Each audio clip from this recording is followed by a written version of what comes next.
जय जयकार हो भैया गौधाम से। गौ मैया की बड़ी कृपा है। श्री रामचरितमानस जी की एक एक चौपाई महामंत्र है भैया। ग्रस्त जीवन हमारा उलझनों से भर गया हो, परेशानियों ने घेर लिया है भैया, बीमारी जा नहीं रही है, तो श्री रामचरितमानस जी की पोथी जी घर में लाओ। अगर है तो परम सौभाग्य है, और ला करके प्रतिदिन का नियम बनाओ। ठाकुर के समक्ष बैठकर कुछ समय हम कुछ चौपाइयाँ ठाकुर को निस्वार्थ भाव से सुनाना प्रारंभ करें। क्या होगा?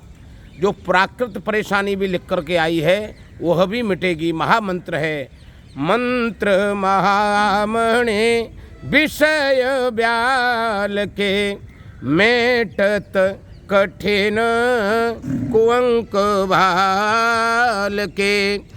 यह भैया कृपा अलौकिक बरसेगी। श्री रामचरितमानस जी की एक से एक चौपाई महामंत्र है।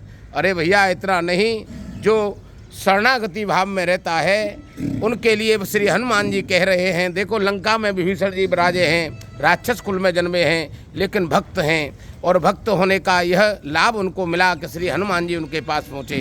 वह कहते हैं, हनुमान जी कहे विभीषण जी, सुनहु विभीषण प्रभु के रीति, करें सदा सेवक पर प्रीति। हम जिस दिन से ठाकुर के सेवक बनेंगे, ठाकुर हमसे निस्वार्थ भाव से प्रेम करेंगे। अरे भैया और इतना नहीं, एक प्रमाण और भी दिया है। गुरुदेव भगवान है, इंद्रदेव भगवान के बृहस्पति जी, वह कहते हैं, मेरे राम सदा सेवक रुचि राखी, वेद पुराण साधु सुर साखी। अरे भैया प्रमाण के साथ बता रहे हैं कि मेरे प्रभु सेवक की रुचि का ध्यान रखते हैं। लेकिन यह कब होगा भैया? जब हम शरणागति रहते हुए निस्वार्थ भाव से, इनसे कुछ मांगना नहीं है, केवल शरण में रहना है, ठाकुर के समक्ष रहना है। जब हम ठाकुर के प्रतिदिन सन्मुख रहेंगे तो जानते हो क्या होगा? प्रभु ने साक्षात बताया है श्री सुंदरकांड में, सन्मुख होए जीव मोय जबहि, जन्म कोट अगनासहि तबहि। केवल सामने पेश होने से भैया हमारे जन्मों जन्मों के पाप मिट जाते हैं, कम हो जाते हैं। इतनी बड़ी सुविधा मेरे राघव सरकार ने दे रखी है। आप देखते होंगे जगह जगह जहाँ भी ठाकुरद्वारी मंदिर बने हैं, हमारा आपका पीढ़ी दर पीढ़ी एक ही नियम है ठाकुर के दर्शन जाने का। केवल एक नियम को साध के रहो भैया, दर्शन करते रहो और जीवन को यापन करते रहो, आनंद ही आनंद होगा। बहुत व्यस्त हो गए हैं हम और आप, समय नहीं है मंदिर जाने का। परेशान मत होना, आपकी यात्रा जहाँ भी जा रही हो, हम काम पर जा रहे हैं, उलझन में फंसे हैं, लेकिन रास्ते पर कहीं भी ठाकुर जी की ठाकुरद्वारी दिखे, मंदिर दिखे, अंदर जाने का समय नहीं है, तो हम तुरंत हमारी दृष्टि उस मंदिर के शिखर पर जाए और जो ध्वजा लगी है भैया उसको प्रणाम करें। क्या होगा? केवल ध्वजा प्रणाम करने से जो ठाकुर जी मंदिर में विराजे हैं भैया, उनका आशीर्वाद आपको सहज प्राप्त होगा, अलौकिक कृपा बरसेगी। इसका प्रमाण है मानस जी में। और इतना नहीं, माँ गंगा के स्नान को भी नहीं जा पा रहे हैं हम, तो मानस जी की यह चौपाई गुनगुना दो। माँ गंगा का ध्यान रखकर हाथ जोड़ो, माँ गंगा का ध्यान करो और बोलने लगो, मेरी माँ गंग सकल मुद मंगल मूला, सब सुख करने हरन सब सूला।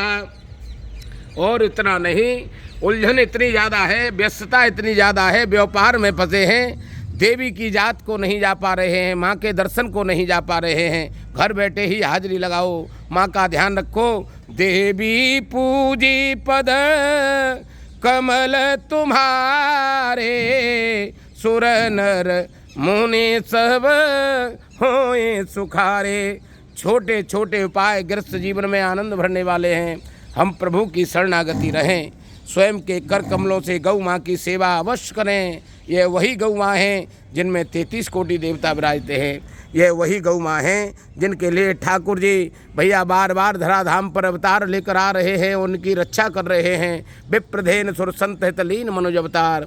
हमारा आपका भी परम सौभाग्य है, ठाकुर ने यह शरीर दिया है भैया। यह शरीर किसी योजना से नहीं मिला, ठाकुर की कृपा और करुणा की देन है।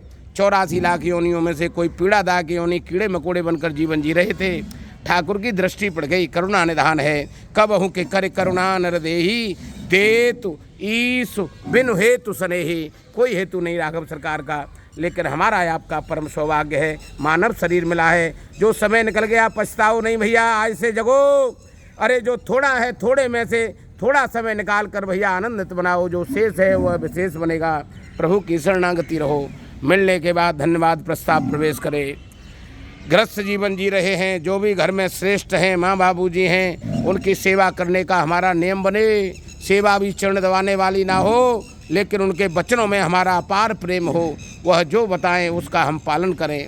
इसलिए भैया हमारा आपका जो शेष जीवन है वह विशेष बनेगा। गौ माँ की हम और आप मिलकर सेवा करें।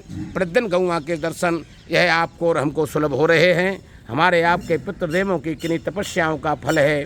भैया ठाकुर की अपार कृपा का संयोग है। यह ऐसे ही बना रहे, इसके लिए हम प्रतिदिन इनसे भैया निवेदन करें। भज मनु नारायण नारायण नारायण। कुछ नहीं बिगड़ेगा तेरा गौ शरण आने के बाद, कुछ नहीं बिगड़ेगा तेरा प्रभु शरण आने के बाद, कुछ नहीं बिगड़ेगा तेरा किन्हीं एक सदग्रंथ का आश्रय लेने के बाद, कुछ नहीं बिगड़ेगा तेरा सदग्रंथ का आश्रय के साथ साथ श्रेष्ठों का सम्मान करने के बाद। छोटे छोटे उपाय गृहस्थ जीवन में अलौकिक आनंद की बाहर लाएंगे। भैया आज से साधना प्रारंभ करो, आनंद ही आनंद होगा। भज मनु नारायण नारायण